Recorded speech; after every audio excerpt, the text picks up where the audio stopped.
po jako akawuwo. Sabiti ewedde ebitongole by'okwerinda byavayo ne bikakkana ku bannamawulire ne bawuttula emiggo bwe baali bagenze okukwata Robert Kyagulanyi Ssentamu Bobi Wine bwe yali alekedde ekitebe ky'amawanga amagatte Kololo okulaga okwennyamira kwe ku ngeri bannayuganda gye bayisibwamu.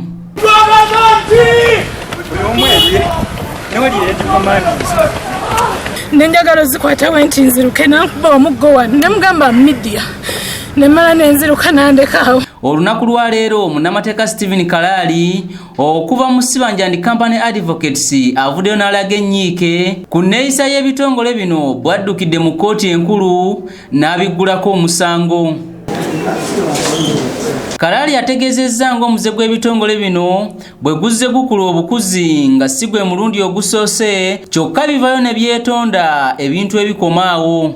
And some journalists who were affected previously, because you realize in 2015 there is one journalist who was working with the WBS then called Mr. Rwanga, who was beaten up by Mr. Joram Mwesuje, then who was the DPS of Kampala, and he got problems with his spinal cord. He had to go for operation. So such information is what we managed to get from some of the journalists to depend to the over and ongoing continuous acts of the agencies of the state towards them that are inhuman and in total abuse. Ono agenze maaso n'annyonnyola ekyo kyayagala kkooti esalewo eri ebitongole bino. One, the request we want court to give us, one is a declaration that all accredited journalists and the media at large have a right to practice journalism freely in Uganda without any interference.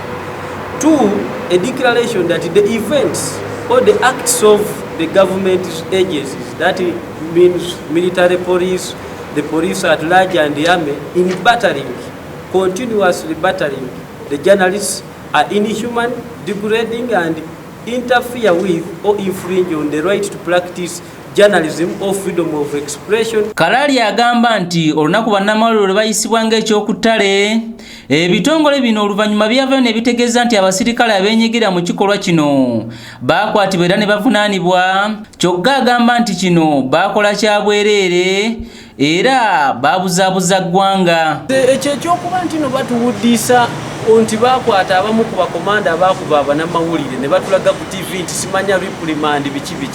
Wano ekisookera ddala nze nkirabanga kubuddisa. Kuba ne bw'oba okola reprimand oba okusentensinga omuntu nti omugye mu mulimu gye, toyinza kikola nga toyisa ate be baakuba kumuwaako bujulizi. So nze nkiraba nti kaalinga kazanyiikiriza. Bangi ku bannamawulire abaloza ku bukambwe bw'ebitongole bino bakyagenda mu maaso n'okupookya n'ebiwundu era nga waliwo n'abo okuva mu bitongole byo by'okwerinda abavayo ne beetonda olw'ekikolwa nga kino ekyakolebwa kyokka nga tewannabasuubiriraga bukakafu oba ng'ebikolwa nga bino binaakoma ku bannamawulire ne beetaayiza mu mulimu gwabwe.